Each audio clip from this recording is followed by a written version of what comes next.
사도신경. 나는 전능하신 아버지 하나님 천재 창조주를 믿습니다. 나는 그의 유일하신 아들 우리 주 예수 그리스도를 믿습니다. 그는 성령으로 잉태되어 동정녀 마리아에게서 나시고 본디오 빌라도에게 고난을 받아 십자가에 못 박혀 죽으시고 장사한 지 사흘 만에 죽은 자 가운데서 다시 살아나셨으며 하늘에 오르시어 전능하신 아버지 하나님 우편에 앉아 계시다가 거기로부터 살아있는 자와 죽은 자를 심판하러 오십니다. 나는 성령을 믿으며 거룩한 공교회와 성도의 교제와 죄를 용서받는 것과 몸의 부활과 영생을 믿습니다. 아멘.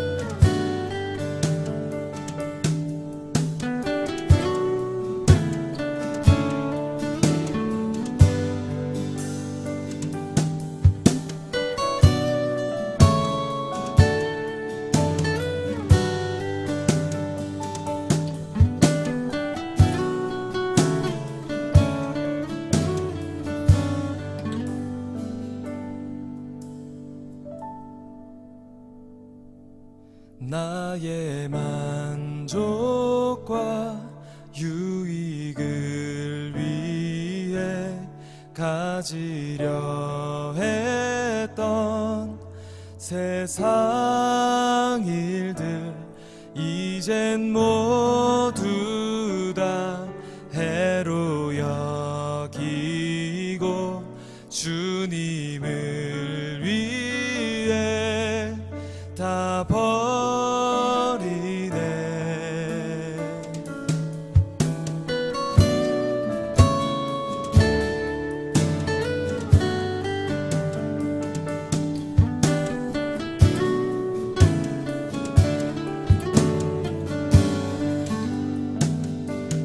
나의 만족과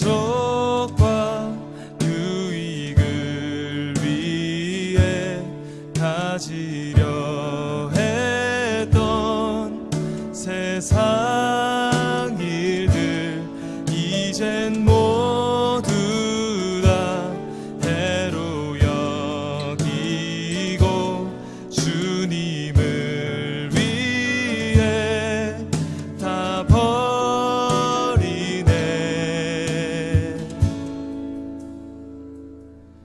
내 안에 가장 귀한 것 주님을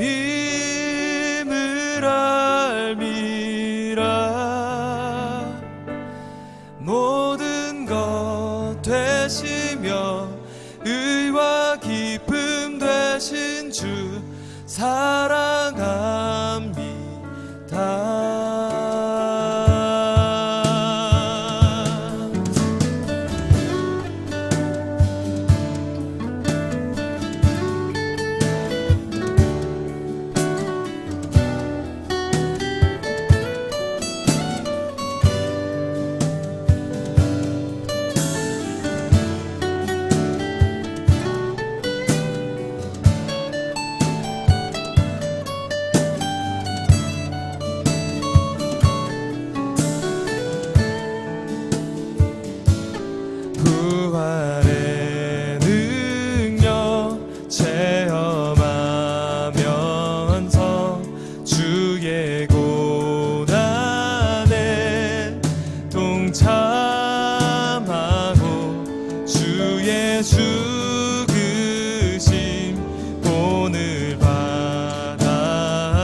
기스의 아들 아도니아가 솔로몬의 어머니 밧세바에게 나아온지라.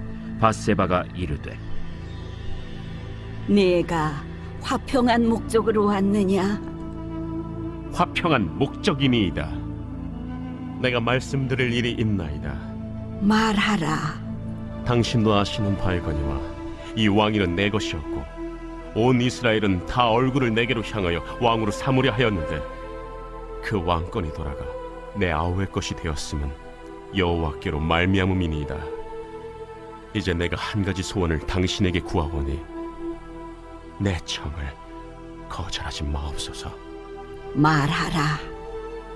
청하건대 솔로몬 왕에게 말씀하여 그가 수냄 여자 아비삭을 내게 주어 아내를 삼게 하소서. 왕이 당신의 청을 거절하지 아니하리이다. 좋다. 내가 너를 위하여 왕께 말하리라.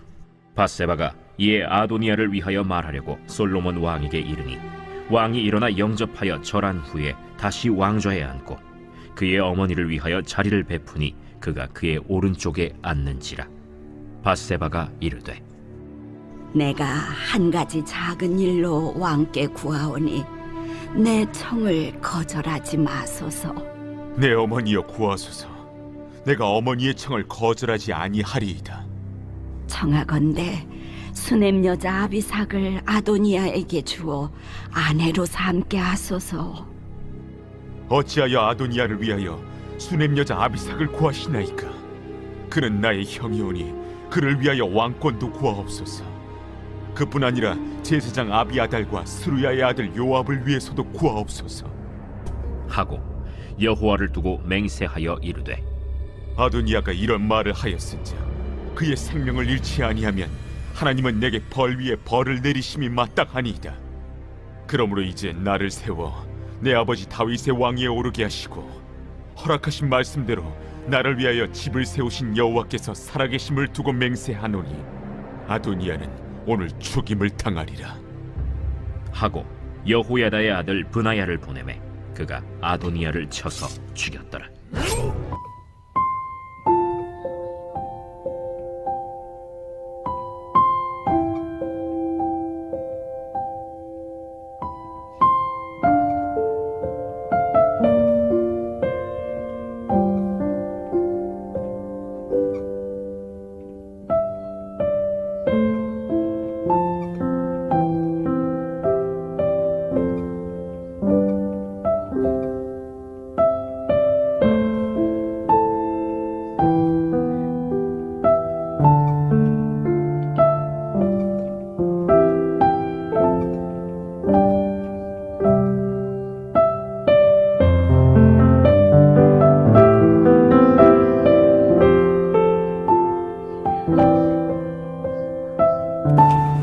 샬롬.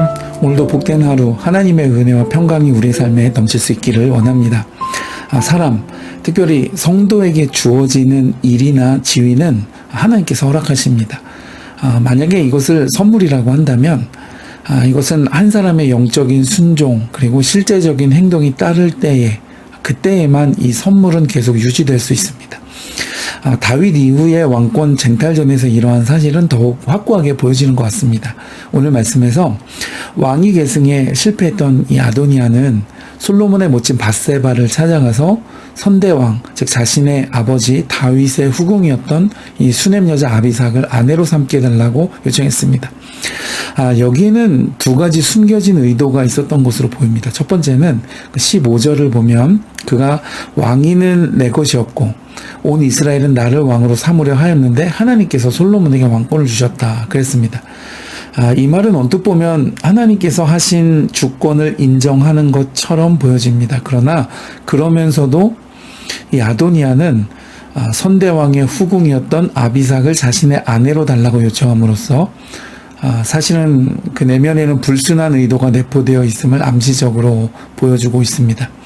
왜냐하면 당시의 관례로서는 그 다음 왕은 전임 왕의 후궁들을 취할 수 있었습니다. 그래서 사무엘하 12장 8절에 보면 나단 선지자가 이 다윗을 향해 책망하면서 내 주인의 아내들을 내 품에 두었으나, 즉 이전 왕이었던 그 사울의 아내들을 말하는 것이겠죠. 그러나 그것에 만족하지 못하고 탐욕과 음심으로 우리아의 아내 밧세바와 가늠한 것을 그가 지적하며 밝히기도 했습니다. 그러니까 전임 왕의 후궁과 부부가 된다는 것은 왕위 계승의 정통성을 가질 수 있는 하나의 요소가 될 수 있는 것이겠죠. 더구나 이 수넴 여자 아비삭은 다윗 왕의 마지막 후궁이었고, 노년에 그가 죽기까지 물론 동침하지는 않았지만 가장 가까이 침소해서 시중을 들던 여인이었습니다. 이제 그런 여인을 아내로 달라. 그러니까 이런 사실을 미루어 볼 때에 이 아도니아는 아직까지도 왕위 계승에 대한 욕망을 버리지 못했던 것으로 보여집니다. 결국 이것은 솔로몬에 대한 왕권 도전으로 여겨졌고, 그는 오늘 말씀에 그 왕의 시위대장 이 브나야를 통해서 그 생을 마감하게 됩니다. 근데 오늘 말씀에 그냥 흘려보내기 쉬운 표현 하나가 있습니다. 15절 중간쯤에 보면 온 이스라엘은 다 얼굴을 내게로 향하여 왕으로 삼으려 했다 그랬습니다. 그러니까는 실제로 이 아도니아는 외적인 풍모도 아주 출중했을 뿐만 아니라 그의 부친 다윗 왕도 그가 생전에 평생에 그에게 어찌하여 내가 그리하였느냐라고 섭섭하게 한 일이 없었다 그랬습니다. 그러니까 이것은 그의 아버지 다윗으로부터도 꽤나 인정받고 있었다라는 것을 알 수 있죠.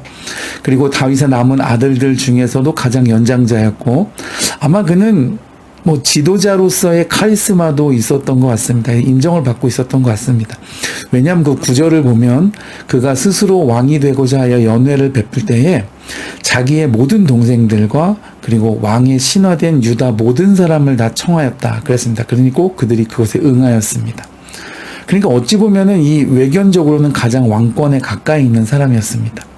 그러나 오늘 드러나는 사실은 그 15절 중간에 있는 말씀대로 왕권이 돌아가 내 아우의 것이 되었으면 여호와께로 말미암음이니이다 그랬습니다. 그러니까 이 말은 그 자신도 이 일이 하나님이 하신 일임을 알았다는 것이죠. 그럼에도 불구하고 그가 아비삭을 자신의 아내로 요청함으로써 결국 그는 하나님보다 자기 욕심과 탐욕이 앞서 있는 인물이었음이 여기서 밝혀지고 있는 것입니다. 우리가 이 아도니아의 경우에서 볼 수 있는 것처럼 어떤 잘못된 기준을 가지고 리더나 지도자를 세우게 되면 정말 큰일 나는 경우가 있습니다. 오늘 말씀의 흐름에서도 그 용모나 위치, 그가 처해진 상황 또는 그런 보여지는 카리스마 같은 세상적이고 외적인 기준으로 리더나 지도자를 선택하려는 위험이 우리에게도 있습니다.